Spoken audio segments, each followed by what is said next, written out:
누나 이 사진 좀 봐주세요. 우리 엄마랑 똑같이 생겼어요. 아니야, 얘야. 나는 이 사람이 아니야. 여러분, 만약 어느 날 갑자기 23년 전 죽은 첫사랑과 똑같이 생긴 사람을 길거리에서 만난다면 어떻게 하시겠습니까? 그것도 자신의 8살 아들이 그 사람을 발견했다면요? 오늘 이야기는 한 재벌 회장과 호떡 파는 대학생의 운명적인 만남에 관한 이야기입니다. 이 이야기를 끝까지 보신다면 여러분의 가족에 대한 생각이 완전히 달라질 것입니다. 그럼 시작하겠습니다. 2024년 12월 서울 강북의 한 골목길. 밤 9시가 넘었지만 낡은 호떡 수레 앞에는 퇴근길 손님들이 하나둘 모여들고 있습니다. 아줌마, 호떡 2개요. 네, 금방 구워드릴게요. 잠시만 기다려주세요. 수레 앞에 선 여자는 22살 민지우입니다. 하지만 손님들은 그녀를 아줌마라고 부릅니다. 낡은 패딩에 털모자를 눌러 쓴 모습 때문이겠죠. 지우는 이제 익숙합니다. 처음에는 서러웠지만 이제는 그냥 그러려니 합니다. 능숙한 손놀림으로 호떡 반죽을 펴고 흑설탕을 넣고 반으로 접어 철판에 올립니다. 지글지글 소리와 함께 고소한 냄새가 퍼집니다. 조심하세요. 뜨거워요. 지우는 갓 구운 호떡을 봉투에 담아 손님에게 건넵니다. 고마워요. 수고하세요. 감사합니다. 따뜻할 때 드세요. 손님이 떠나고 지우는 잠시 숨을 돌립니다. 차가운 겨울바람이 뺨을 스치지만 철판 옆은 따뜻합니다. 지우는 손을 호호 불며 다음 손님을 기다립니다. 대학교 2학년을 마치고 지금 1년째 휴학 중입니다. 이유는 간단합니다. 돈이 없어서요. 학비 500만 원, 생활비, 교재비. 도저히 감당할 수 없었습니다. 장학금을 받았지만 2학년 때 성적이 떨어지면서 끊겼습니다. 아르바이트를 3개나 하면서 학업을 병행하다 보니 공부할 시간이 없었던 겁니다. 결국 휴학계를 냈습니다. 1년만 열심히 일해서 900만 원 모으면 복학할 수 있어. 지우는 스스로에게 다짐했습니다. 그리고 1년 전 박순덕 할머니를 만났습니다. 이 골목에서 30년간 호떡을 구워온 할머니. 자식 없이 평생을 혼자 살아온 분이었죠. 아가씨, 나이는 어떻게 돼? 21살이요. 대학생이야?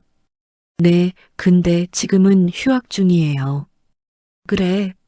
그럼 내가 호떡 굽는 거 가르쳐 줄 테니 여기서 같이 일해 볼래? 나도 이제 나이가 들어서 혼자 하기 힘들거든. 지우는 그렇게 할머니 밑에서 호떡 굽는 법을 배웠습니다. 반죽 만드는 법, 불 조절하는 법, 손님 응대하는 법. 할머니는 친절하게 하나하나 가르쳐 주었습니다. 그리고 6개월 전 할머니는 갑작스럽게 세상을 떠나셨습니다. 심장마비였습니다. 장례식장에서 지우는 펑펑 울었습니다.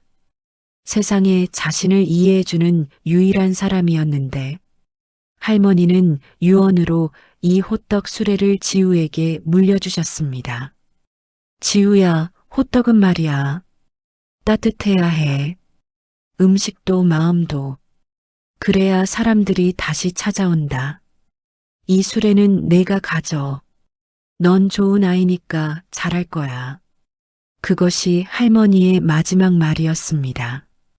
지금 지우는 매일 오후 5시부터 밤 11시까지 이 골목에서 호떡을 굽습니다. 하루 평균 매출 10만 원, 재료비 3만 원, 가스비와 자릿세 1만 원을 빼면 순수익은 6만 원. 한 달이면 180만 원, 월세 35만 원, 생활비 60만 원을 쓰고 나면 한 달에 80만 원 정도 저축할 수 있습니다. 900만 원을 모으려면 11개월은 더 걸리겠네. 지우는 통장을 보며 한숨을 쉽니다. 현재 저축액 240만 원. 아직 멀었습니다. 하지만 포기할 수 없습니다. 꼭 대학을 졸업하고 싶습니다. 식품 영양학을 전공하고 있는 지우의 꿈은 작은 카페를 여는 것입니다. 호떡만 파는 게 아니라 다양한 디저트를 만들어 파는 곳. 언젠가는 꼭 이룰 거야. 지우는 다시 호떡을 굽기 시작합니다. 오늘도 9만 5천 원을 벌었습니다. 나쁘지 않은 하루였습니다. 밤 11시 수레를 정리하고 집으로 향하는 길. 3.5평 고시원, 창문도 없는 좁은 방이 지우의 집입니다. 하지만 지우는 불평하지 않습니다. 이것도 자신의 힘으로 번 돈으로 사는 공간이니까요. 침대에 누워 천장을 바라봅니다. 나는 누구일까? 지우는 가끔 이런 생각을 합니다. 자신에게는 과거가 없습니다. 정확히는 5살 이전의 기억이 전혀 없습니다. 지우가 기억하는 가장 오래된 장면은 눈 내리는 겨울밤 경찰서 앞에 혼자 서 있던 자신의 모습입니다. 경찰이 물었습니다. 넌 이름이 뭐니? 몰라요. 엄마 아빠는 어디 계셔? 몰라요. 집은 어디야? 몰라요. 5살 아이는 아무것도 기억하지 못했습니다. 경찰은 지우를 병원으로 데려갔고 의사는 심리적 충격으로 인한 기억상실이라고 진단했습니다. 그리고 보육원으로 보내졌습니다. 보육원 선생님이 이름을 지어주었습니다. 민지우. 지혜롭고 우아하게 자라라는 뜻이란다. 하지만 지우의 삶은 지혜롭지도 우아하지도 않았습니다. 보육원에서 고등학교까지 졸업하고 장학금으로 대학에 입학했지만 결국 돈이 없어 휴학했습니다. 지우에게는 과거도 없고 가족도 없고 돈도 없습니다. 있는 건 왼팔에 있는 화상 흉터뿐입니다. 세로 7cm, 가로 3cm, 꽃무늬처럼 보이는 독특한 모양. 이것만이 지우의 과거를 증명하는 유일한 단서입니다. 언젠가 내 부모를 찾을 수 있을까? 지우는 흉터를 쓰다듬으며 생각합니다. 하지만 방법이 없습니다. 단서도 없고 기억도 없고 돈도 없습니다. 지우는 눈을 감습니다. 내일도 호떡을 구워야 합니다. 모레도 그 다음 날도 꿈을 이루기 위해서. 같은 시각 서울 강남 40층 펜트하우스 서재에서 한 남자가 술잔을 기울이고 있습니다. 천재훈 53세 재성그룹 회장입니다. 건설, 유통, 금융, 호텔. 그가 이끄는 재성그룹은 한국 10대 재벌에 속합니다. 재산 2조 원. 누가 봐도 성공한 인생입니다. 하지만 재훈의 얼굴에는 미소가 없습니다. 책상 위에는 낡은 사진 한 장이 놓여 있습니다. 26년 전 찍은 사진. 23살의 재훈과 21살의 한 여자가 함께 웃고 있습니다. 여자의 이름은 이수진. 재훈의 첫사랑이었습니다. 수진아. 재훈은 사진을 쓰다듬으며 중얼거립니다. 26년이 지났지만 그녀의 얼굴은 여전히 선명합니다. 밝게 웃던 모습, 다정한 목소리, 따뜻한 손길. 하지만 그 모든 것은 이제 기억 속에만 남아 있습니다. 재훈은 대학교 3학년 때 수진을 만났습니다. 학교 도서관에서였죠. 수지는 재훈보다 2살 어렸고 같은 학교 1학년이었습니다. 하지만 신분이 달랐습니다. 재훈은 재벌가의 아들이었고 수지는 고아 출신이었습니다. 장학금으로 대학을 다니면서 아르바이트를 3개나 하는 학생이었죠. 하지만 재훈은 수진에게 반했습니다. 밝은 미소, 긍정적인 성격, 그리고 포기하지 않는 의지. 2사람은 사귀기 시작했습니다. 행복한 시간이었습니다. 재훈은 수진과 함께 있을 때 가장 자신다울 수 있었습니다. 재벌 2세도 아니고 후계자도 아니고 그냥 한 명의 남자로. 재훈아, 나중에 우리 작은 카페 하나 차리자. 내가 빵 만들고 너는 커피 내리고. 그래, 좋아. 우리 꼭 그렇게 하자. 2사람은 미래를 꿈꿨습니다. 하지만 졸업을 앞두고 문제가 생겼습니다. 재훈의 아버지, 선대 회장이 둘의 관계를 알게 된 것입니다. 재훈아, 그 여자와 헤어져라. 아버지, 저는 수진이를 사랑합니다. 사랑? 사랑으로 밥 먹고 사나? 넌 재성그룹의 후계자야. 고아 출신 여자를 며느리로 받을 수 없어. 하지만 아버지, 말대꾸하지 마. 당장 헤어지지 않으면 넌 더 이상 내 아들이 아니야. 회사도 물려주지 않을 거야. 재훈은 갈림길에 섰습니다. 사랑하는 여자를 택할 것인가, 재벌의 지위를 택할 것인가. 23살, 아직 어린 나이의 재훈은 고민했습니다. 밤낮으로 고민했습니다. 수지는 재훈에게 말했습니다. 재훈아, 괜찮아. 나 때문에 내 인생을 망치지 마. 회사 물려받아. 수진아, 그게 무슨 소리야. 나는 너를 선택할 거야. 아니야. 넌 좋은 회장이 될 수 있어. 많은 사람들을 행복하게 만들 수 있어. 나 하나 때문에 그걸 포기하면 안 돼. 하지만 재훈아, 나는 괜찮아. 정말이야. 수지는 울면서 웃었습니다. 그리고 재훈은 결국 수진을 떠났습니다. 비겁한 선택이었습니다. 재훈은 아버지의 뜻대로 회사에 들어갔고 3년 후 아버지가 정해준 여자와 결혼했습니다. 대기업 회장의 딸 김혜진. 혜진은 좋은 사람이었습니다.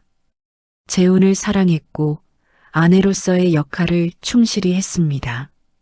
그리고 5년 후 아들 지훈이가 태어났습니다. 재훈은 혜진에게 미안했습니다. 자신이 진심으로 사랑한 적이 없다는 걸 혜진도 알고 있었으니까요. 하지만 혜진은 불평하지 않았습니다. 괜찮아요. 당신이 곁에만 있어주면 돼요. 그렇게 15년이 흘렀습니다. 그리고 7년 전 혜진은 교통사고로 세상을 떠났습니다. 재훈은 장례식장에서 혜진에게 사과했습니다. 미안해.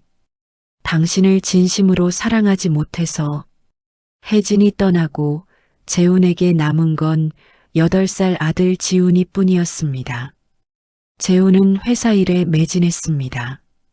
아들과도 제대로 시간을 보내지 못했습니다.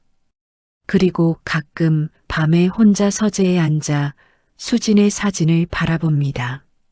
수진은 26년 전 재훈과 헤어진 1년 후에 세상을 떠났습니다. 화재 사고였다고 들었습니다. 재훈은 장례식장에 갔지만 이미 모든 게 끝난 후였습니다. 그리고 그날 충격적인 소식을 들었습니다.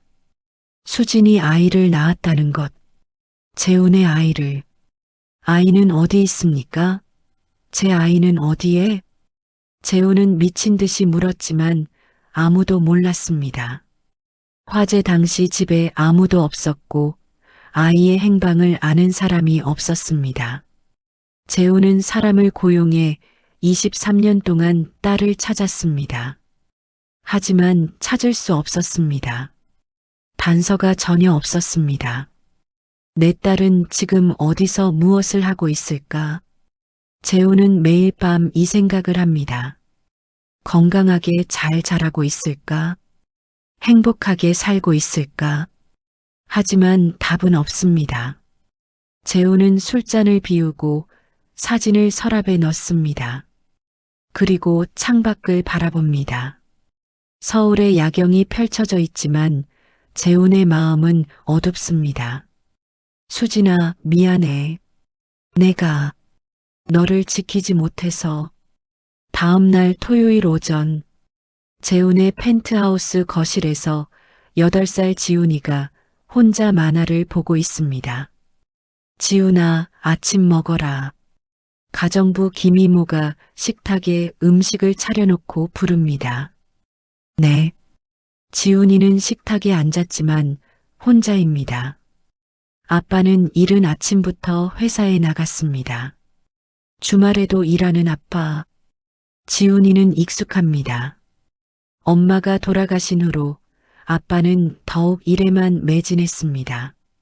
지훈이와 함께 있는 시간은 거의 없습니다. 김이모, 아빠는 언제 와요? 오늘도 늦으실 거야. 저녁 9시쯤? 또 지훈이는 실망한 표정을 짓습니다. 밥을 먹고 지훈이는 심심해서 집안을 돌아다닙니다. 거실, 주방, 복도. 그리다가 평소에 잘 들어가지 않는 아빠 서재 앞에 섰습니다. 문이 살짝 열려 있습니다. 아빠가 안 잠갔나? 지훈이는 조심스럽게 문을 밀고 들어갑니다. 큰 책상, 벽면을 가득 채운 책들, 그리고 창밖으로 보이는 서울 전경. 와, 지훈이는 신기한 듯 둘러봅니다.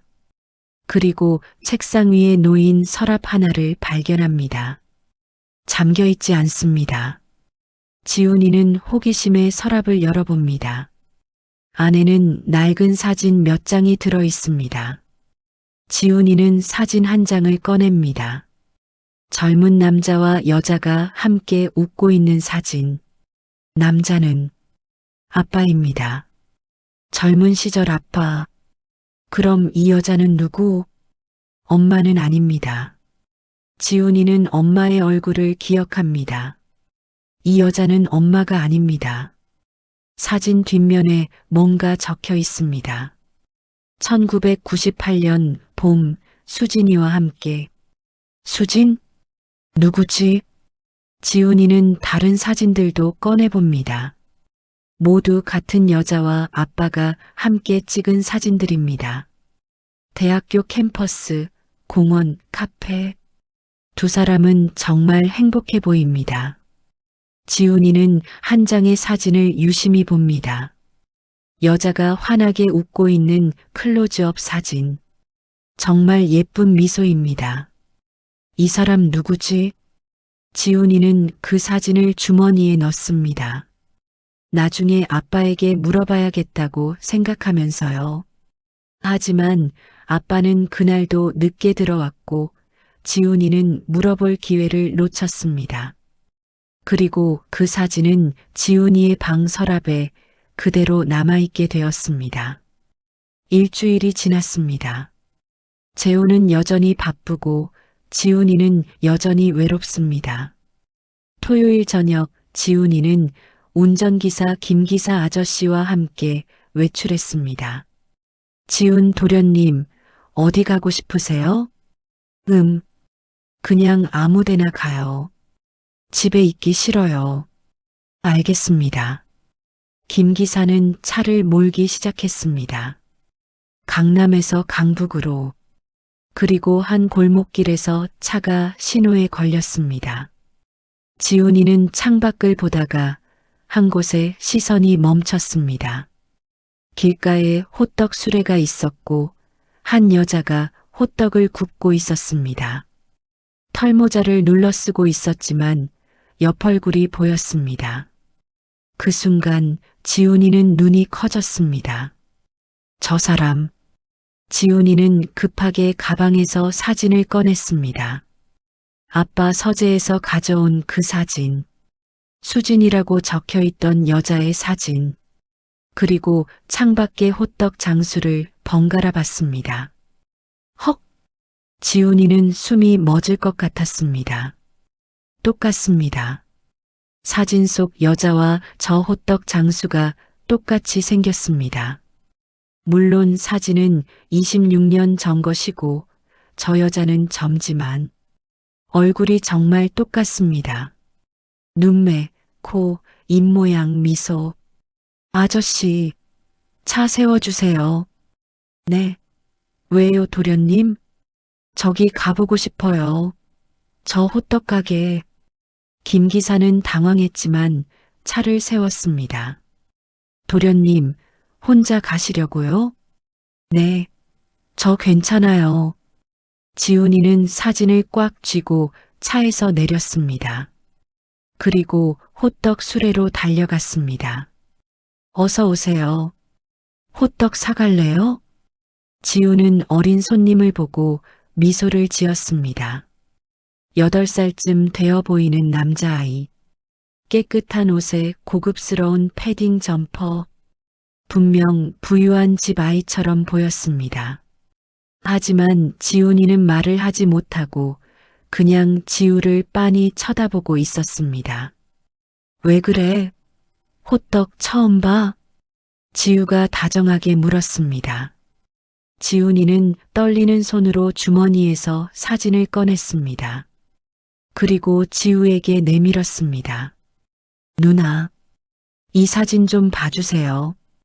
응? 사진? 지우는 사진을 받아들었습니다. 그리고 순간 눈이 커졌습니다. 사진 속에는 젊은 남자와 여자가 함께 웃고 있었습니다. 그런데 그 여자가 지우 자신과 너무나 닮아 있었습니다. 아니, 닮은 정도가 아니라 거의 똑같았습니다. 눈매, 코, 입모양, 심지어 미소 짓는 방식까지. 이게... 지우는 손이 떨렸습니다. 누나, 이 사진 속 사람이랑 누나랑 똑같이 생겼어요. 지훈이가 진지하게 말했습니다. 아니야, 얘야. 나는 이 사람이 아니야. 알아요. 근데 정말 똑같아요. 누나, 혹시 이 사람 알아요? 지우는 사진을 다시 들여다봤습니다. 사진 뒷면에 글씨가 있었습니다. 1998년 봄, 수진이와 함께. 수진. 지우는 그 이름을 속으로 되뇌었습니다. 이수진. 왜 그런지 모르겠지만 그 이름이 낯설지 않았습니다. 어딘가에서 들어본 것 같은. 얘야, 이 사진은 어디서 났어? 우리 아빠 서재에 있었어요. 내 아빠? 네. 근데 이 사람이 누군지 몰라요. 우리 엄마는 아니에요. 지우는 혼란스러웠습니다. 자신과 똑같이 생긴 여자. 26년 전 사진. 그리고 이 아이의 아버지. 얘야, 혹시 내 아빠는 뭐 하시는 분이야? 회사 다녀요. 큰 회사. 그래. 지우는 사진을 돌려주려 했습니다. 하지만 지훈이는 사진을 받지 않았습니다. 누나, 이 사진 갖고 있어도 돼요? 응. 왜? 누나가 이 사람을 닮았으니까. 뭔가 관련이 있을 것 같아서요. 지우는 지훈이의 순수한 눈빛을 보며 거절할 수 없었습니다. 그래, 알았어. 근데 너 호떡 사러 온 거 아니야? 아, 맞다. 호떡 하나 주세요. 지훈이는 주머니에서 5,000원을 꺼내 건넸습니다. 지훈은 웃으며 호떡 하나를 구워 주었습니다. 여기 조심해. 뜨거워. 감사합니다. 지훈이는 호떡을 받아 한 입 베어 물었습니다. 달콤하고 따뜻한 맛이 입안 가득 퍼졌습니다. 맛있어요. 그래, 다행이다. 또 오렴. 네, 꼭 다시 올게요. 아, 누나 이름이 뭐예요? 민지우. 민지우. 저는 천지훈이에요. 천지훈? 예쁜 이름이네. 누나도 예쁜 이름이에요. 그럼 저 가볼게요. 지훈이는 손을 흔들며 차로 돌아갔습니다. 지훈은 그 모습을 보며 미소를 지었습니다. 귀여운 아이였습니다. 하지만 마음 한구석이 불편했습니다. 그 사진 속 여자, 왜 그렇게 자신과 닮았을까? 그리고 이수진이라는 이름, 왜 이렇게 익숙하게 느껴질까? 지우는 고개를 저었습니다. 그냥 우연이야. 세상에 닮은 사람은 많으니까. 하지만 그날 밤 잠자리에 들어서도 그 사진이 계속 머릿속에 맴돌았습니다. 그날 밤 지훈이는 집에 돌아와 바로 아빠를 찾았습니다. 하지만 재훈은 아직 집에 오지 않았습니다. 회사에서 야근 중이었죠. 지훈이는 자기 방에서 기다렸습니다. 그리고 밤 11시쯤 재훈이 집에 돌아왔습니다. 아빠, 지훈이가 방에서 뛰어나왔습니다. 지훈아, 아직 안 잤어? 네, 아빠 기다렸어요. 왜? 무슨 일 있어? 지훈이는 재훈을 서재로 이끌었습니다. 그리고 조심스럽게 물었습니다. 아빠, 이수진이라는 사람 알아요? 재훈은 그 이름을 듣는 순간 몸이 굳어졌습니다. 너, 그 이름을 어디서 들었니? 아빠 서재에서 사진을 봤어요. 미안해요. 제가 허락 없이. 재훈은 깊게 숨을 들이쉬었습니다. 그래, 사진을 봤구나. 아빠, 그 사람 누구예요? 엄마가 아니잖아요. 재훈은 잠시 망설이다가 지훈이를 앉혔습니다. 지훈아, 그 사람은 아빠가 엄마 만나기 전에 사귀던 사람이야. 사귀던 사람? 응. 아빠가 대학생일 때 정말 사랑했던 사람이지. 그럼 왜 결혼 안 했어요? 재훈은 쓴웃음을 지었습니다. 어른들의 사정이 있었어. 그리고 그 사람은 지금은 세상에 없어. 돌아가셨어요? 응. 오래전에. 지훈이는 슬픈 표정을 지었습니다. 아빠, 그 사람이 그리워요? 재훈은 잠시 말을 잇지 못했습니다. 그래. 가끔. 아빠, 근데요. 지훈이는 조심스럽게 말했습니다. 오늘 그 사진이랑 똑같이 생긴 사람을 봤어요. 뭐라고? 재훈은 눈을 크게 떴습니다. 진짜예요. 호떡 파는 누나인데 사진 속 사람이랑 정말 똑같이 생겼어요. 지훈아, 그건 아빠, 혹시 그 사람의 가족이 아닐까요? 딸이나 조카나. 재훈은 심장이 쿵 내려앉는 것을 느꼈습니다. 딸, 수진의 딸, 설마. 지훈아, 그 사람 지금 어디 있어? 강북에 있어요. 제가 알려드릴게요. 재훈은 머릿속이 복잡해졌습니다. 수진과 똑같이 생긴 사람? 혹시 정말 자신의 딸일까? 23년 동안 찾던 딸. 지훈아, 그 사람 몇 살쯤 돼 보이던? 누나라고 불렀으니까. 한 20살?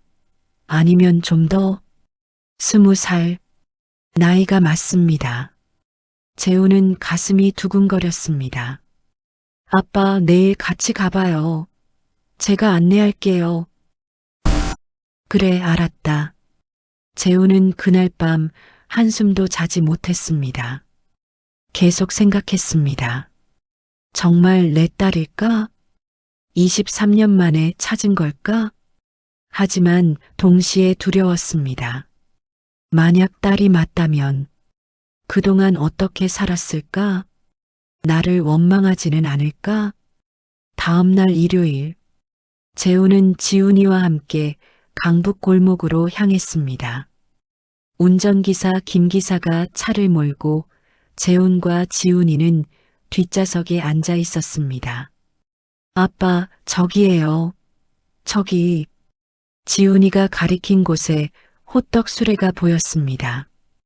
그리고 한 여자가 호떡을 굽고 있었습니다. 차가 가까이 다가가자 재훈은 그 여자의 얼굴을 볼 수 있었습니다. 그 순간 재훈은 숨이 멎었습니다. 지훈이의 말이 맞았습니다. 저 여자는 수진과 똑같이 생겼습니다.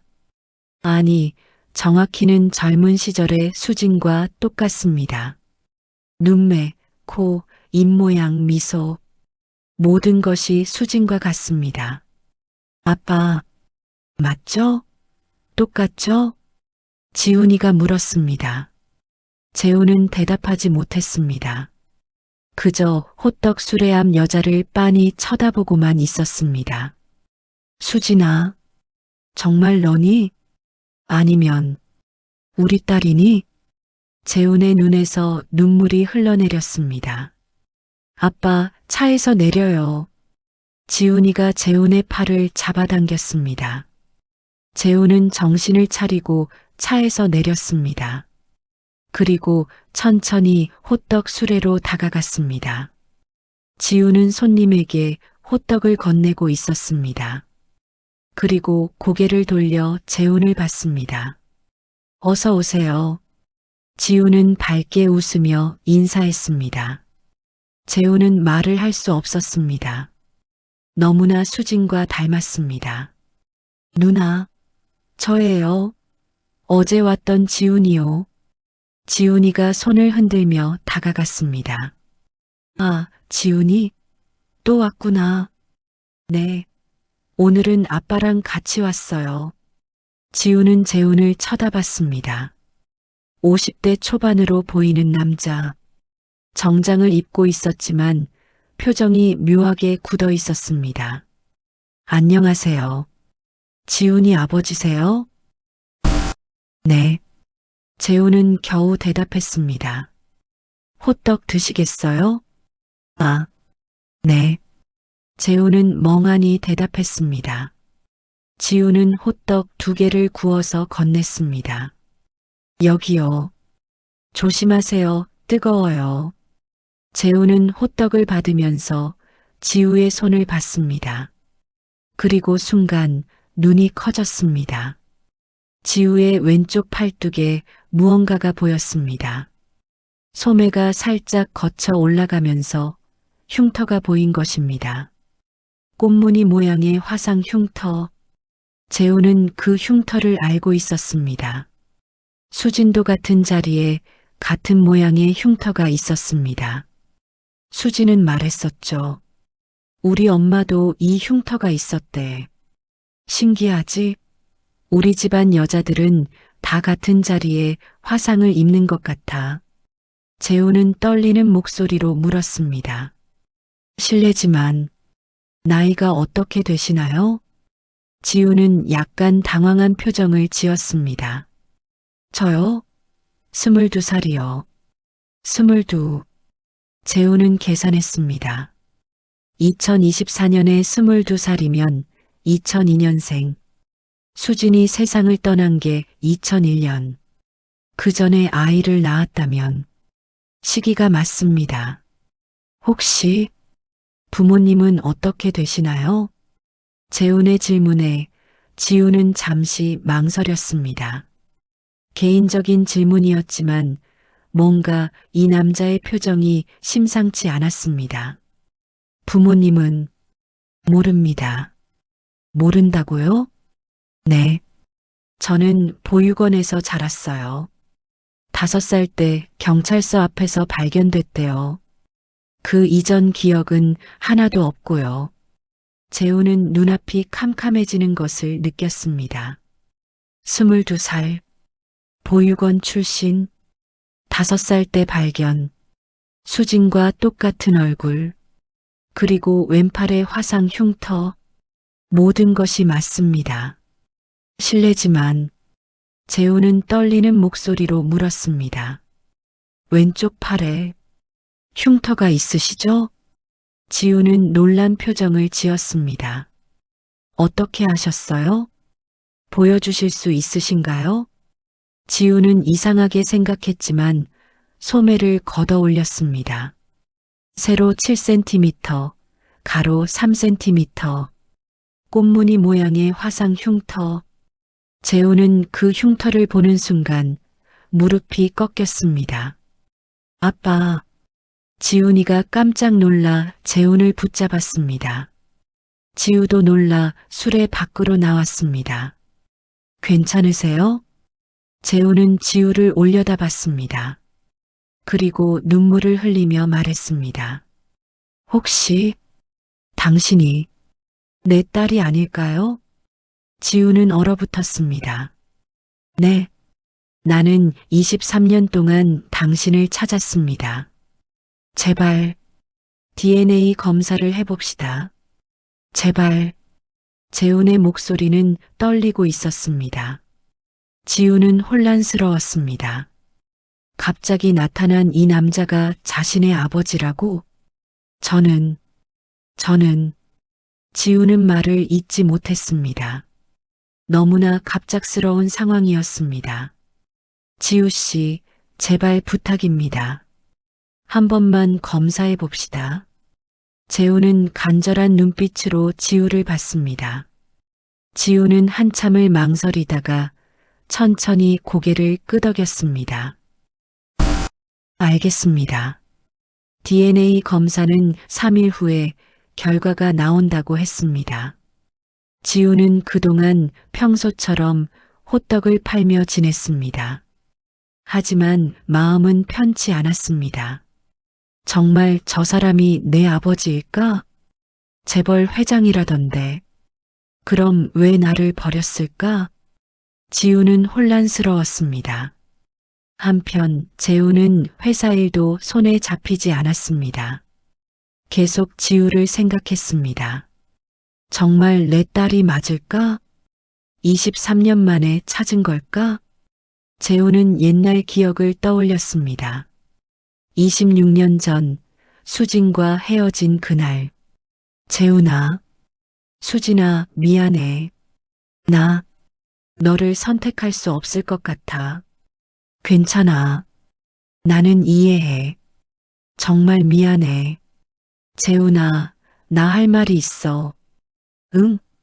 수진은 무언가를 말하려다가 입을 다물었습니다. 아니야. 아무것도 아니야. 그래. 건강해. 너도. 그것이 마지막이었습니다. 재우는 나중에 알았습니다. 그날 수진이 하려던 말이 무엇이었는지. 저는 임신했어요. 하지만 수진은 그 말을 하지 않았습니다. 재훈에게 짐이 되고 싶지 않았던 것입니다. 그리고 1년 후 수진은 화재 사고로 세상을 떠났습니다. 재훈은 장례식장에 갔지만 이미 늦었습니다. 수진이가 아이를 낳았어요. 여자아이요. 친구의 말을 들었습니다. 아이는 어디 있어요? 몰라요. 화재 당시 집에 없었대요. 재훈은 미친 듯이 아이를 찾았습니다. 하지만 찾을 수 없었습니다. 모든 기록이 불에 타버렸고 아이의 행방을 아는 사람이 없었습니다. 회장님, 더 이상 찾기 어렵습니다. 탐정도 포기했습니다. 재훈은 그래도 포기하지 않았습니다. 23년 동안 계속 찾았습니다. 하지만 단서는 없었습니다. 그리고 이제 드디어 찾은 것일까요? 3일이 지났습니다. 재훈은 DNA 검사 결과를 받았습니다. 봉투를 여는 손이 떨렸습니다. 서류를 꺼내 첫 줄을 읽었습니다. 부녀 관계 확률 99.99%. 재훈은 그 자리에 주저앉았습니다. 찾았다. 드디어 찾았어. 눈물이 흘러내렸습니다. 23년 만에 드디어 딸을 찾았습니다. 재우는 즉시 지우에게 전화를 걸었습니다. 지우 씨, 결과가 나왔습니다. 제 집으로 와주실 수 있으신가요? 네. 1시간 후, 지우는 재훈의 펜트하우스에 도착했습니다. 재훈은 서재에서 지우를 기다리고 있었습니다. 앉으세요. 지우는 떨리는 마음으로 소파에 앉았습니다. 재훈은 봉투를 지우에게 건넸습니다. 결과입니다. 지우는 떨리는 손으로 봉투를 열었습니다. 그리고 서류를 읽었습니다. 부녀 관계 확률 99.99%. 지우는 서류를 떨어뜨렸습니다. 이게 맞습니다. 당신은 제 딸이 맞습니다. 재우는 소파에서 일어나 지우 앞에 무릎을 꿇었습니다. 지우야, 미안하다. 정말 미안하다. 재훈의 눈에서 눈물이 흘러내렸습니다. 23년 동안 너를 지켜주지 못해서 지우는 아무 말도 할 수 없었습니다. 너무나 충격적이었습니다. 자신에게 아버지가 있었다는 것, 그것도 재벌 회장. 내가 보육원에서 자라는 동안, 고시원에서 혼자 외롭게 지내는 동안, 학비가 없어 휴학하는 동안, 나는 아무것도 몰랐다. 재우는 목이 메었습니다. 용서해 줄 수 있겠니? 지우는 재훈을 내려다봤습니다.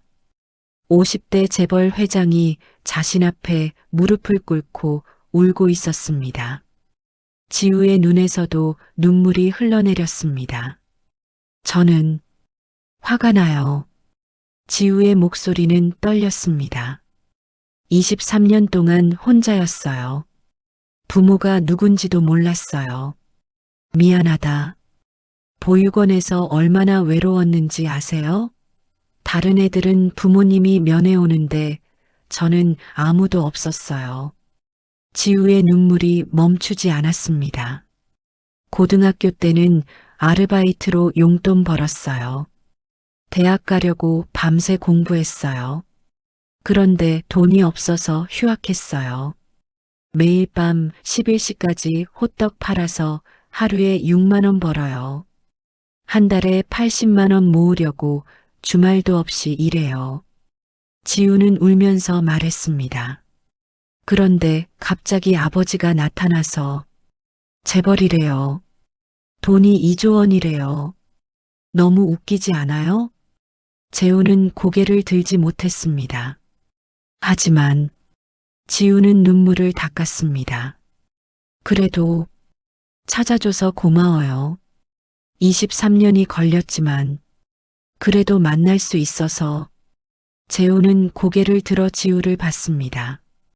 정말 용서해 주는 거니? 잘 모르겠어요. 지금은 화도 나고 슬프기도 하고 기쁘기도 하고 복잡해요. 지우는 재훈을 일으켰습니다. 하지만 시간이 지나면 괜찮아질 거예요. 천천히 알아가면 되잖아요. 재훈은 지우를 껴안았습니다. 고맙다. 정말 고맙다. 내 딸. 두 사람은 한참을 부둥켜 안고 누가 보든 한참을 그렇게 펑펑 울었습니다. 정말 극적인 23년 만의 재회였습니다.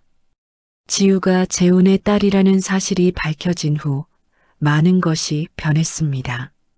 재훈은 지우에게 제안했습니다. 지우야, 여기서 같이 살자. 이제 집으로 돌아온 거야. 하지만 지우는 망설였습니다. 아빠, 너무 갑작스러워요. 저는 아직 적응이 안 됐어요. 그래, 알겠다. 천천히 하자. 내 속도에 맞출게. 재훈은 한 발 물러섰습니다. 대신 다른 것을 제안했습니다. 그럼 일단 학교 복학부터 하자. 등록금은 내가 낼게. 아빠, 그건 지우야, 이건 당연한 거야. 아버지가 딸 학비 내는 게 뭐가 이상해? 지우는 고민하다가 결국 고개를 끄덕였습니다. 감사합니다. 아빠. 재우는 환하게 웃었습니다. 딸이 자신을 아빠라고 부른 것이 너무나 기뻤습니다. 다음 주 지우는 대학 행정실에 복학 신청을 했습니다. 등록금 500만 원 입금 확인됐습니다. 복학 처리되셨어요. 감사합니다. 지우는 행정실을 나오며 눈물을 흘렸습니다. 1년 반 만에 복학. 드디어 꿈을 다시 이어갈 수 있게 되었습니다. 하지만 지우는 호떡 장사를 그만두지 않았습니다. 아빠, 저 호떡은 계속 팔고 싶어요. 왜? 이제 안 해도 되잖아. 아니에요. 이건 박순덕 할머니가 저한테 물려주신 거예요. 그리고 저는 호떡 굽는 걸 좋아해요. 재우는 딸의 고집을 꺾을 수 없었습니다. 알았어. 하지만 조금만 하자. 학업에 지장 없을 정도로. 네, 고마워요, 아빠. 지우는 이제 주말에만 호떡을 팔기로 했습니다. 평일에는 학교에 다니고 주말에는 호떡을 굽는 거죠. 그리고 재우는 지우를 위해 깨끗한 포장마차를 만들어 주었습니다. 예전 낡은 수레가 아니라 깔끔하고 위생적인 포장마차. 지훈의 호떡 간판도 달아줬어. 어때? 와, 너무 좋아요. 감사해요, 아빠. 지훈은 정말 기뻤습니다. 그리고 지훈이도 지우를 누나로 받아들였습니다. 누나, 이제 우리 진짜 가족이네요. 응, 지훈아. 우리 가족이야. 와, 너무 좋아요. 누나, 호떡 만들 때 저도 도와줄게요. 그래, 고마워. 세 사람은 조금씩 가족이 되어 갔습니다. 주말마다 함께 호떡을 굽고, 저녁에는 함께 식사를 하고, 밤에는 함께 영화를 봤습니다. 지우는 처음으로 가족이라는 것을 경험했습니다. 따뜻했습니다. 하지만 모든 것이 순탄하지만은 않았습니다. 지우가 복학한 지 한 달이 지났습니다. 학교 생활은 즐거웠습니다. 식품 영양학 수업을 듣고 친구들과 과제를 하고 교수님과 상담도 했습니다. 지우 씨, 휴학 전보다 훨씬 밝아졌네요. 교수님이 말했습니다. 네, 감사합니다. 이제 걱정 없이 공부할 수 있어서요. 좋은 일이 있었나 봐요? 네, 가족을 만났어요. 지우는 환하게 웃었습니다. 그리고 주말, 지우는 지훈의 호떡 포장마차 앞에서 호떡을 굽고 있었습니다. 지훈이가 옆에서 도와주고 있었습니다. 누나, 이렇게 뒤집으면 돼요? 응, 잘했어. 지훈이 정말 손재주 좋다. 에헤헤. 재훈도 가끔 들러 호떡을 맛보곤 했습니다. 역시 내가 만든 호떡이 제일 맛있어. 과찬이세요, 아빠. 진심이야. 우리 딸 솜씨가 대단해. 지우는 아버지의 칭찬에 얼굴이 붉어졌습니다. 그리고 어느 날 저녁, 재우는 지우와 지훈을 데리고 고급 레스토랑에 갔습니다. 오늘은 특별한 날이야. 무슨 날이에요, 아빠? 지우가 우리 가족이 된 지 2달째 되는 날이지. 재우는 작은 상자를 꺼내 지우에게 건넸습니다. 이게 뭐예요? 열어봐. 지우는 상자를 열었습니다. 안에는 목걸이가 들어 있었습니다. 작은 별 모양 펜던트. 아빠, 내가 내 인생의 별이니까. 23년 동안 찾던 별. 재우는 지우의 목에 목걸이를 걸어주었습니다. 고맙다, 지우야. 내 딸이 되어줘서. 지우는 눈물을 흘렸습니다. 아빠, 저야말로 고마워요. 저를 찾아줘서. 재우는 지우를 껴안았습니다. 사랑한다, 지우야. 저도 사랑해요, 아빠. 그 순간 지우는 완전히 행복했습니다. 평생 가족을 꿈꿔왔는데 드디어 이루어진 것입니다. 하지만 행복은 오래가지 않았습니다. 재성그룹 내부에서 소문이 퍼지기 시작했습니다. 회장님이 숨겨뒀던 딸이 나타났대. 그것도 고아 출신이래. DNA 검사로 확인됐다던데? 근데 진짜일까? 혹시 사기 아닐까? 임원들은 수군거렸습니다. 그 중에서도 가장 불만이 많은 사람은 상무이사 박철수였습니다. 박철수는 재훈의 사촌 동생이었습니다. 원래 자신이 재성그룹을 물려받을 줄 알았는데 재훈이 회장이 되면서 불만을 품고 있었죠. 그리고 지금 재훈에게 딸이 생겼다는 소식에 더욱 불안해졌습니다.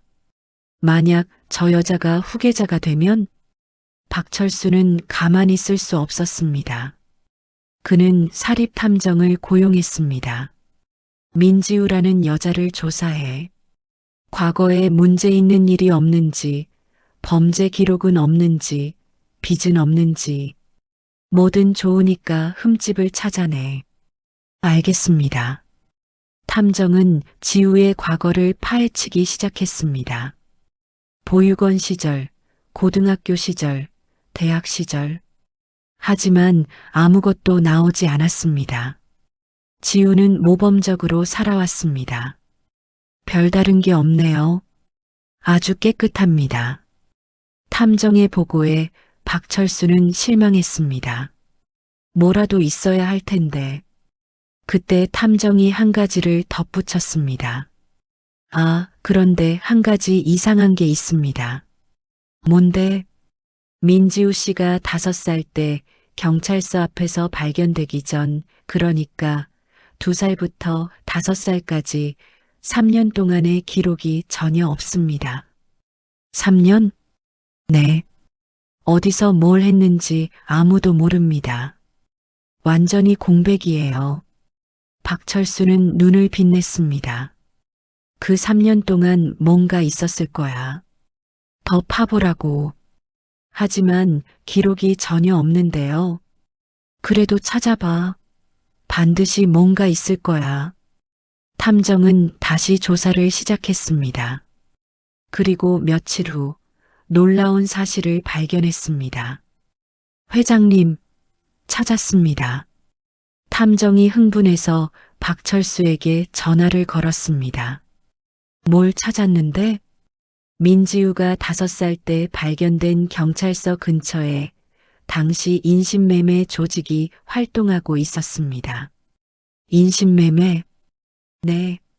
그리고 그 조직이 적발됐을 때 여러 아이들이 구출됐는데 그 중에 민지우와 나이가 비슷한 여자아이가 있었다는 증언이 있습니다.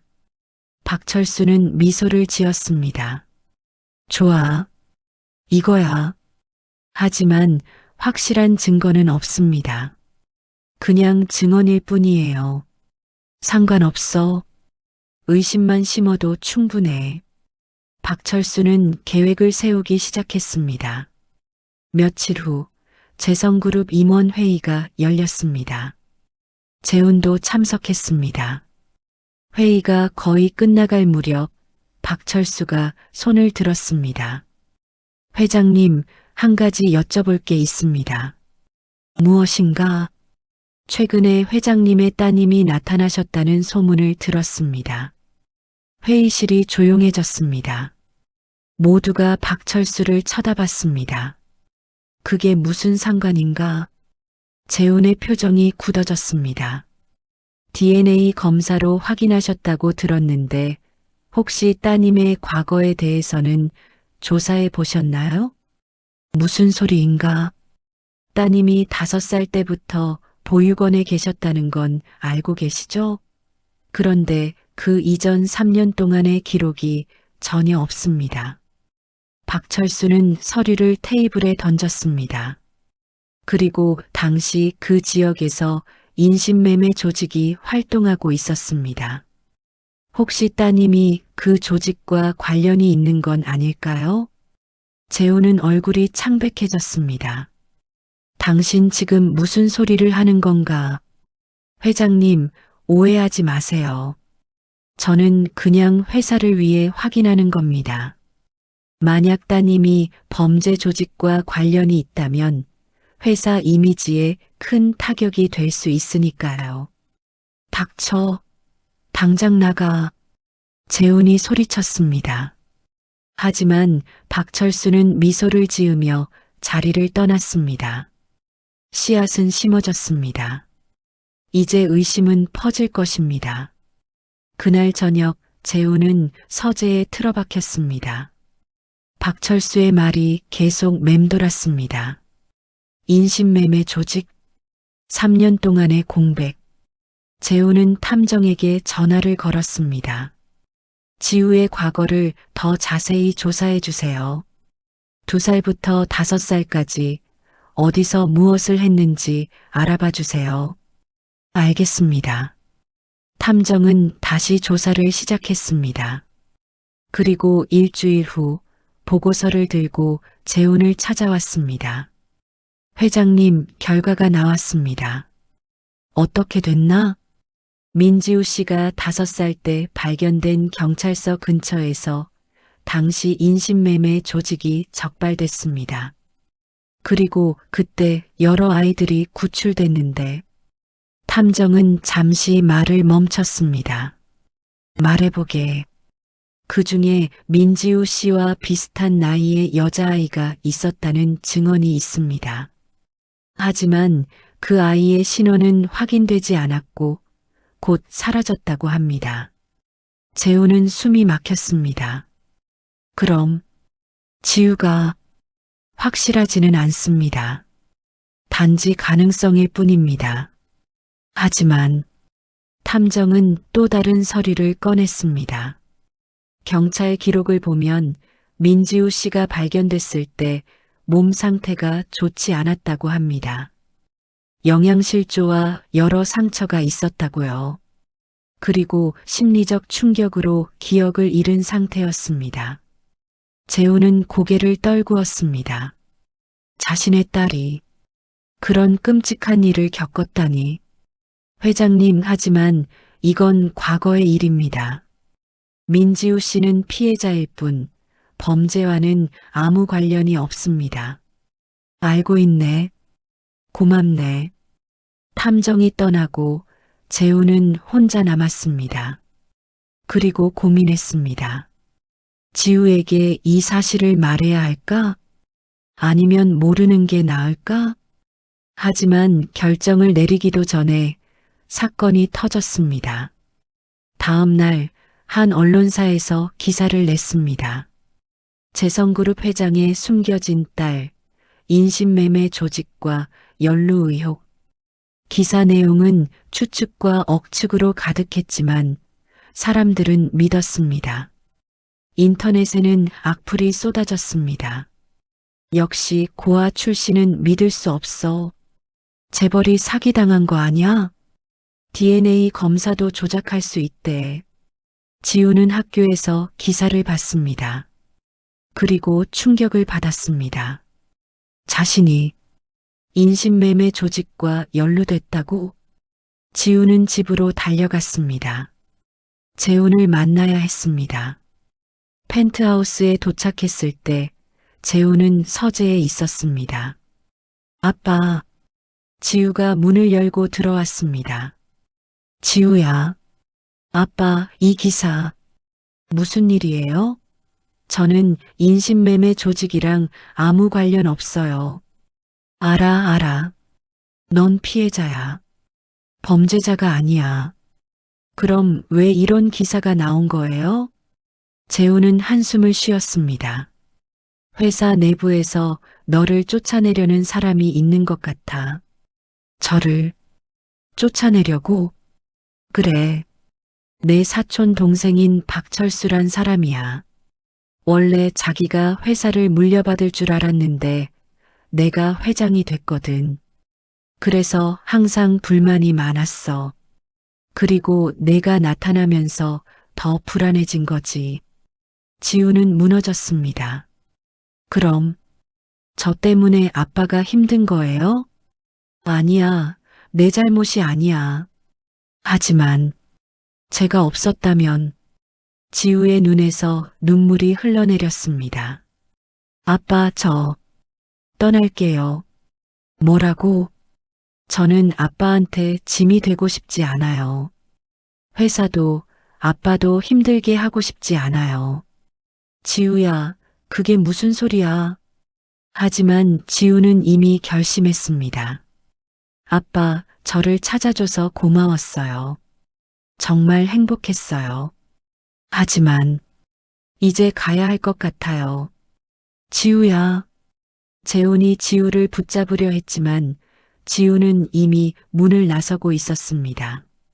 미안해요, 아빠. 지우는 펜트하우스를 나와 엘리베이터를 탔습니다. 눈물이 멈추지 않았습니다. 나는 역시 아무것도 가질 수 없나 봐. 가족도 행복도. 지우는 고시원으로 돌아갔습니다. 그리고 짐을 쌌습니다. 어디로 갈지는 모르겠지만 일단 떠나야 했습니다. 아버지를 힘들게 하고 싶지 않았으니까요. 그날 밤 지우는 고시원 방에 혼자 앉아 있었습니다. 창문도 없는 좁은 방. 다시 여기로 돌아왔습니다. 잠시 꿈을 꿨습니다. 가족이 있는 꿈. 따뜻한 집이 있는 꿈. 하지만 꿈은 깨졌습니다. 지우는 왼쪽 팔에 흉터를 쓰다듬었습니다. 이 흉터 때문에 아버지를 찾았습니다. 하지만 이 흉터 때문에 다시 떠나야 합니다. 나는 누구일까? 정말 인신매매 조직에 있었던 걸까? 그래서 기억이 없는 걸까? 지우는 자신의 과거가 두려웠습니다. 기억하고 싶지 않은 과거. 차라리 기억이 없는 게 나을지도 모르겠습니다. 핸드폰이 울렸습니다. 재훈이었습니다. 지우는 전화를 받지 않았습니다. 10번, 20번. 재훈은 계속 전화를 걸었습니다. 하지만 지우는 받지 않았습니다. 그리고 새벽 2시. 문을 두드리는 소리가 들렸습니다. 지우야, 나야. 재훈의 목소리였습니다. 문 열어. 제발. 지우는 문을 열지 않았습니다. 지우야, 내 잘못이 아니야. 넌 피해자야. 재훈은 문 앞에서 소리쳤습니다. 내가 너를 지킬게. 아무도 너를 다치게 하지 못하게 할게. 하지만 지우는 대답하지 않았습니다. 그저 문 뒤에 앉아 울고만 있었습니다. 재훈은 한참을 문 앞에 서 있다가 결국 돌아갔습니다. 다음 날 아침, 지우는 결심했습니다. 진실을 알아야 해. 내 과거를 알아야 해. 그래야 앞으로 나아갈 수 있어. 지우는 경찰서를 찾아갔습니다. 20년 전 자신이 발견됐던 바로 그 경찰서. 실례합니다.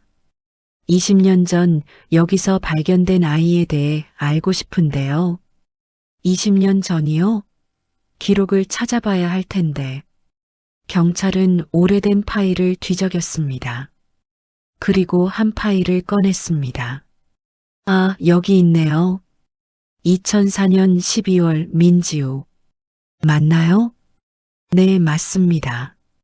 5살 추정, 신원 미상, 기억상실. 여기 사진도 있네요. 경찰이 사진을 보여줬습니다. 작고 야윈 얼굴의 여자아이. 겁에 질린 표정. 지우는 그 사진을 보며 가슴이 아팠습니다. 혹시 이 아이가 어디서 왔는지 아시나요? 기록에는 경찰서 앞에서 발견됐다고만 나와 있네요. 목격자도 없고요. 그럼 그 전에는 알 수 없습니다. 아이가 기억을 못했으니까요. 지우는 실망했습니다. 하지만 포기할 수 없었습니다. 혹시 당시 이 지역에서 인신매매 조직이 적발됐다는 기록이 있나요? 경찰은 다시 파일을 뒤적였습니다. 아, 있네요. 2004년 11월 인신매매 조직 적발. 아동 7명 구출. 제가 그 중 한 명일까요? 글쎄요. 구출된 아이들은 모두 부모에게 돌아갔다고 나와 있는데 경찰은 고개를 가로저었습니다. 당신은 그 사건과는 별개로 발견된 것 같네요. 지우는 안도했습니다. 적어도 인신매매 조직과는 직접적인 관련이 없는 것 같았습니다. 하지만 여전히 의문은 남았습니다. 그럼 나는 2살부터 5살까지 어디 있었던 걸까? 지우는 경찰서를 나와 걷고 있었습니다. 어디로 가야 할지 몰랐습니다. 그냥 걷고 또 걸었습니다. 그리고 어느새 한 공원에 도착했습니다. 벤치에 앉아 하늘을 올려다봤습니다. 나는 누구일까? 왜 나는 과거가 없을까? 그때 누군가 옆에 앉았습니다. 돌아보니 재훈이었습니다. 어떻게? 내 휴대폰 위치를 추적했어. 미안. 재훈은 피곤한 얼굴로 지우를 봤습니다. 아빠, 지우야, 들어봐. 나는 내 과거가 어떻든 상관없어. 하지만 내가 인신매매 조직에 있었든 어디 있었든 그건 중요하지 않아. 중요한 건 지금 내가 여기 있다는 거야. 재훈은 지우의 손을 잡았습니다. 너는 내 딸이야. 그게 전부야. 지우의 눈에서 눈물이 흘러내렸습니다. 하지만 아빠는 저 때문에 힘들잖아요. 힘든 건 맞아. 하지만 너 없이 사는 것보다는 훨씬 나아. 재훈은 지우를 껴안았습니다. 23년 동안 널 찾았어. 이제 다시 잃고 싶지 않아. 지우는 아버지의 품에서 울었습니다. 아빠, 미안해요. 미안할 거 없어. 우리 집으로 가자. 하지만 회사는 내가 처리할게. 넌 걱정하지 마. 재훈은 지우를 일으켰습니다. 그리고 함께 집으로 돌아갔습니다. 다음 날 재훈은 재성그룹 임원 회의를 소집했습니다. 모든 임원이 모였습니다. 박철수도 있었습니다. 재훈은 단상에 올라 말했습니다. 여러분, 최근 제 딸에 대한 악의적인 기사가 나왔습니다. 회의실이 조용해졌습니다. 그 기사는 전부 거짓입니다. 제 딸은 인신매매 조직과 아무 관련이 없습니다. 피해자일 뿐입니다. 재훈은 박철수를 쳐다봤습니다. 그리고 그 기사를 퍼뜨린 사람을 알고 있습니다. 박철수의 얼굴이 굳어졌습니다. 박철수 상무 나와보시오. 박철수는 자리에서 일어났습니다. 회장님, 오해십니다. 저는 증거가 있소.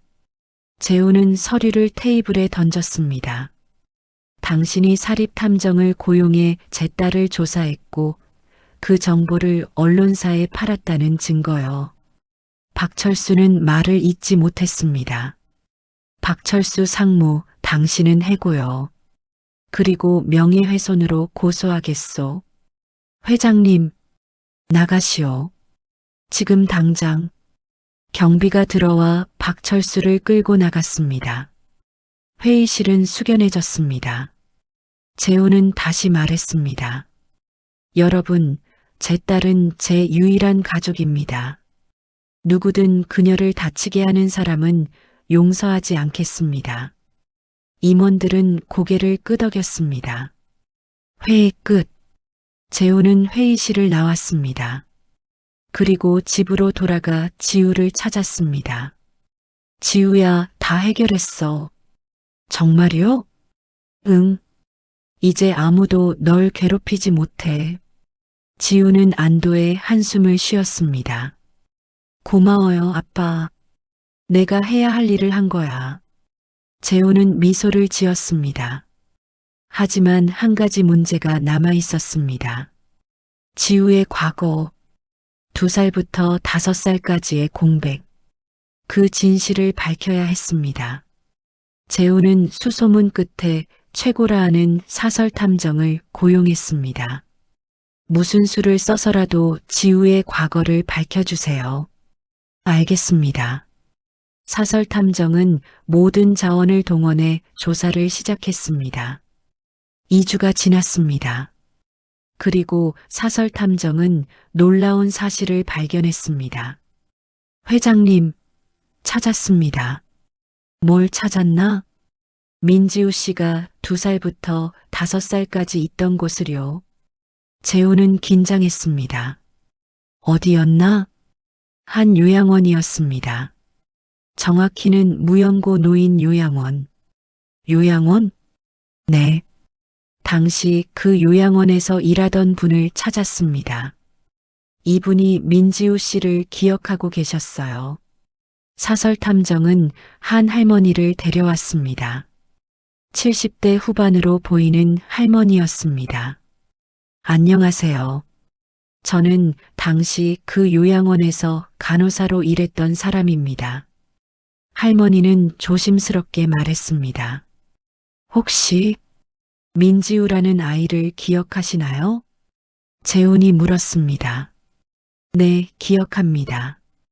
그 아이를 어떻게 잊겠어요? 할머니의 눈에 눈물이 맺혔습니다. 어떤 아이였나요? 한 할머니가 데려온 아이였어요. 그 할머니는 말기 암 환자였고 손녀를 돌볼 사람이 없다며 아이를 데리고 요양원에 왔죠. 손녀? 네. 할머니 이름은 이분순. 그리고 손녀 이름은 지우라고 했어요. 재우는 숨이 멎었습니다. 이분순. 혹시 이수진과 관계가? 네. 이수진 씨의 어머니였습니다. 재우는 모든 것이 이해됐습니다. 수진이 세상을 떠났을 때 아이는 외할머니와 함께 있었던 것입니다. 그 할머니는 암으로 얼마 남지 않으셨어요. 그래서 아이를 데리고 요양원에 오신 거죠. 마지막까지 아이를 지키려고. 간호사 할머니는 계속 말했습니다. 이분순 할머니는 3년 동안 요양원에 계시면서 지우를 키우셨어요. 아프신 몸으로도 아이를 돌보셨죠. 그럼 왜 할머니가 돌아가시기 직전 저한테 부탁하셨어요. 지우를 좋은 곳으로 보내달라고, 입양을 보내달라고. 하지만 저는 제대로 처리하지 못했어요. 요양원이 폐업하게 됐고 혼란 속에서 아이를 잃어버렸어요. 할머니는 울먹이며 말했습니다. 나중에 들으니 아이가 경찰서 앞에서 발견됐다고 하더라고요. 심리적 충격으로 기억을 잃었다고. 심리적 충격. 네. 아마 외할머니가 돌아가신 걸 보고 충격을 받았을 거예요. 아이가 너무 어렸으니까. 재우는 눈물을 흘렸습니다. 지우는 인신매매 조직에 있던 게 아니었습니다. 외할머니와 함께 있었던 것입니다. 하지만 외할머니마저 잃고 혼자 남겨진 것입니다. 할머니, 혹시 이분순 할머니가 남긴 물건이 있나요? 네, 있습니다. 간호사 할머니는 작은 상자를 꺼냈습니다. 이게 전부예요. 제가 보관하고 있었어요. 재우는 상자를 열었습니다. 안에는 낡은 일기장과 사진 몇 장이 들어 있었습니다. 재우는 일기장을 펼쳤습니다. 거기에는 이분순 할머니의 글씨로 빼곡히 적혀 있었습니다. 2002년 1월, 수진이가 아이를 낳았다. 이름은 지우. 정말 예쁜 아이다. 2002년 5월. 수진이가 아프다. 병원에 갔더니 폐암이란다. 너무 충격적이다. 2002년 12월. 수진이가 떠났다. 너무 슬프다. 하지만 지우를 지켜야 한다. 2003년 3월. 나도 암 진단을 받았다. 하지만 지우를 버릴 수 없다. 요양원으로 가기로 했다. 2004년 5월. 지우가 3살이 됐다. 말도 제법 한다. 엄마를 찾는다. 가슴이 아프다. 2005년 10월. 나는 이제 얼마 남지 않은 것 같다. 지우를 어떻게 해야 할까? 좋은 집에 입양 보내고 싶다. 2005년 11월. 지우야, 할머니는 곧 엄마한테 갈 거야. 너도 좋은 곳에 가서 행복하게 살았으면 좋겠어. 사랑한다. 그것이 마지막 일기였습니다. 재우는 일기장을 닫고 사진을 꺼냈습니다. 수진의 사진, 지우의 아기 사진, 그리고 3사람이 함께 찍은 사진. 재우는 그 사진을 보며 눈물을 흘렸습니다. 수진이, 외할머니가 지우를 지켰던 것입니다. 마지막까지 감사합니다. 정말 감사합니다. 재우는 간호사 할머니에게 깊게 고개를 숙였습니다. 당신 덕분에 진실을 알게 됐습니다. 재우는 집으로 돌아가 지우를 찾았습니다. 지우는 자기 방에서 책을 읽고 있었습니다. 지우야, 앉아봐. 너한테 보여줄 게 있어. 재우는 상자를 지우에게 건넸습니다. 이게 뭐예요? 내 외할머니가 남긴 거야. 외할머니? 지우는 상자를 열었습니다. 그리고 일기장을 읽기 시작했습니다. 한 줄 한 줄 읽을수록 지우의 눈에서 눈물이 흘러내렸습니다. 할머니가 나를, 그래, 내 외할머니는 마지막까지 너를 지켰어. 아프신 몸으로도. 지우는 일기장을 가슴에 안았습니다. 할머니, 고마워요. 사랑해요. 지우는 한참을 울었습니다. 재우는 지우를 껴안아 주었습니다. 이제 알았어. 너는 사랑받는 아이였어. 엄마도 외할머니도 그리고 나도 너를 사랑해. 아빠, 우리 이제 앞만 보고 가자. 과거는 과거야. 중요한 건 지금이야. 지우는 고개를 끄덕였습니다. 네, 아빠. 6개월이 지났습니다. 지우는 대학 3학년이 되었고 성적도 우수했습니다. 그리고 주말마다 여전히 지훈의 호떡을 운영했습니다. 하지만 이제는 혼자가 아니었습니다. 지훈이가 옆에서 도와줬고 가끔 재훈도 와서 손님들과 이야기를 나눴습니다. 누나, 이거 어때요? 지훈이가 새로운 호떡을 구워 보여줬습니다. 오, 잘했어. 지훈이 실력이 정말 늘었네.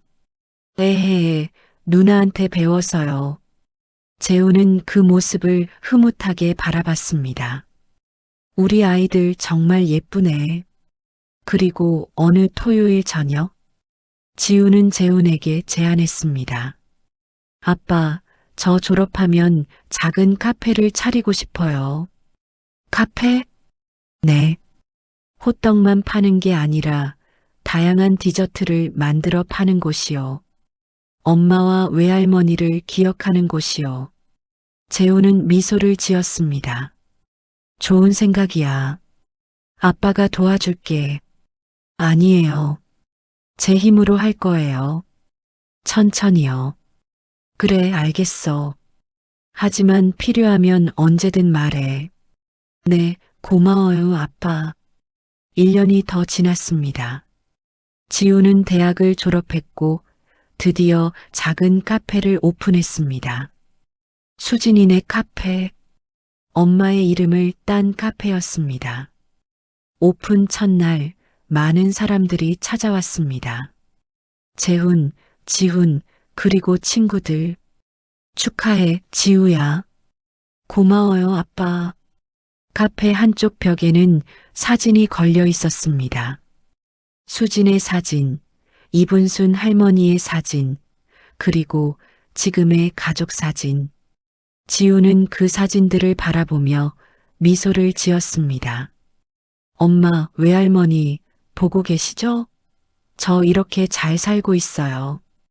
그날 저녁 카페 문을 닫고 지우는 혼자 앉아 있었습니다. 재훈이 들어왔습니다. 지우야, 혼자 있니? 네, 아빠. 그냥 생각하고 있었어요. 무슨 생각? 엄마와 외할머니 생각이요. 그리고 저를 찾아준 아빠 생각이요. 지우는 재훈을 보며 미소를 지었습니다. 아빠, 저는 정말 행복해요. 23년 동안 외로웠지만 이제는 가족이 있어요. 그리고 꿈도 이뤘어요. 재훈은 지우의 손을 잡았습니다. 나도 행복해. 너를 찾아서 우리 앞으로도 함께 행복하자. 네, 아빠. 두 사람은 창밖을 바라봤습니다. 겨울밤 눈이 내리기 시작했습니다. 하얀 눈송이들이 조용히 내려앉았습니다. 23년 전 그 겨울밤처럼. 하지만 이제는 다릅니다. 지우는 더 이상 혼자가 아닙니다. 가족이 있고 사랑이 있고 꿈이 있습니다. 지우는 왼쪽 팔에 흉터를 쓰다듬었습니다. 예전에는 아픈 기억이었지만 이제는 다릅니다. 이 흉터 덕분에 아버지를 만났으니까요. 엄마, 외할머니 고마워요. 저를 지켜줘서, 그리고 아빠를 찾게 해줘서. 지우는 하늘을 올려다보며 중얼거렸습니다. 그리고 미소를 지었습니다. 행복한 미소였습니다. 여러분, 오늘의 이야기는 여기까지입니다. 가족이란 무엇일까요? 혈연일까요? 함께한 시간일까요? 지우와 재훈의 이야기는 우리에게 말해줍니다. 가족이란 서로를 찾아가는 여정이라고. 비록 23년이 걸렸지만 그들은 결국 만났습니다. 그리고 진정한 가족이 되었습니다. 혹시 여러분도 잃어버린 인연이 있다면 포기하지 마세요. 언젠가는 다시 만날 수 있을 것입니다. 오늘의 이야기가 여러분의 마음에 작은 위로가 되었기를 바랍니다. 구독과 좋아요, 알림 설정으로 앞으로도 따뜻한 이야기를 함께 나눠요. 여러분 모두 행복하세요. 감사합니다.